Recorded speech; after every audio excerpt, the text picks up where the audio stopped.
पुरुषोत्तम मास कथा अध्याय 11। नारद जी बोले, हे मुने, सब मुनियों से भी महाकठिन ऐसा कौन सा तप उस बाला ने किया, सो हमसे कहिए।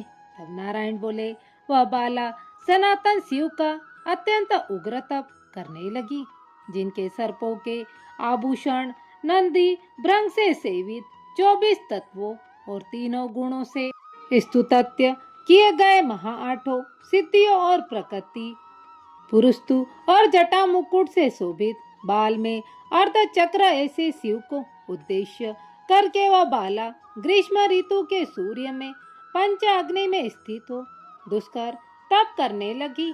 हेमंत तथा शिशिर ऋतु में ठंडे जल में स्थित मुख जल के ऊपर इस तरह दिखाई देता रहा जैसे कमल शोभायमान होता है।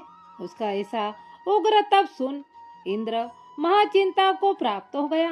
हे अर्जुन, सब देवताओं को और महर्षियों को सराहने योग्य ऐसे उग्र तप में प्रवृत्त हुई ऋषि कन्या को 9000 वर्ष बीत गए। फिर पार्वती पति शंकर ने उसके तप से प्रसन्न होकर अपना अगोचर रूप दिखाया। उस रूप को देखकर वह कन्या झटपट खड़ी हो गई, मानो उसकी देह में प्राण आ गए। तब से उसका शरीर जो दुर्बल हो गया था, मानो हष्ट पुष्ट हो गया। उस बाला ने नम्र होकर श्री शंकर को प्रणाम किया और विश्ववंदित श्री शिव का मान सोपचार से पूजन किया और उनकी स्तुति करने लगी। हे राजन, जब उसमें दावी ऋषि की तपस्विनी पुत्री शंकर जी की स्तुति कर शांत हो गई, तब महाउग्र तब से उसका किया हुआ स्तोत्र सुन प्रसन्न सदाशिव बोले, हे तपस्विनी, तेरा कल्याण हो, मनवांछित वर मांग। महाआनंद में मग्न बाला ऐसा सुन प्रसन्न हुए शिव जी से यह वचन बोली, हे दीनानाथ, यदि आप हम पर प्रसन्न हो तो हमें पति दीजिए। ऐसा वह 5 बार कहकर शांत हो गई। तब शिव जी मुनि बाला से बोले, कन्ये, तूने जो अपने मुख से कहा वैसा ही होगा। तूने 5 बार पति मांगा, सो हे बाला, तेरे 5 पति होंगे।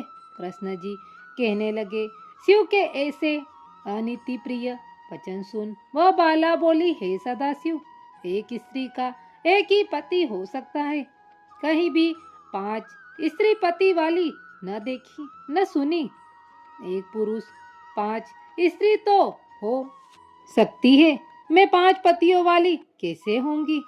आपको ऐसा कहना योग्य नहीं। हे प्रभु, ऐसा वरदान देने से आपको ही लज्जा होगी। उस बाला के ऐसे वचन सुन श्री शिव जी बोले कि इस जन्म में नहीं, अगले जन्म में होंगे। वहाँ तू तपोबल से योनि से उत्पन्न नहीं होगी और वहाँ भर्ता से उत्पन्न सुख को प्राप्त हो परम पद को प्राप्त होगी। दुर्वासा मेरा ही रूप है, तूने उनका तिरस्कार किया। यदि दुर्वासा कोपायमान हो जाए तो तीनों लोकों को जला देवे। तूने अत्यंत ब्रह्मा तेज का तिरस्कार किया। तूने भगवान के प्रिय पुरुषोत्तम मास का व्रत नहीं किया, जिसे श्री कृष्ण ने सब ऐश्वर्य सौंप दिया है। हे बाले, मैं ब्रह्मादिक देवता और नारद आदि तपस्वी जिन भगवान की आज्ञा नहीं टाल सकते, तूने उसे नहीं पूजा और अनादर किया, इसलिए तेरे 5 पति होंगे।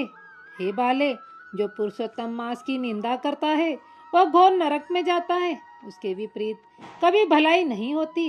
जो पुरुषोत्तम के भक्त हैं वह पुत्र पौत्र और धन से युक्त हैं, इस लोक तथा परलोक सिद्धि को प्राप्त होंगे।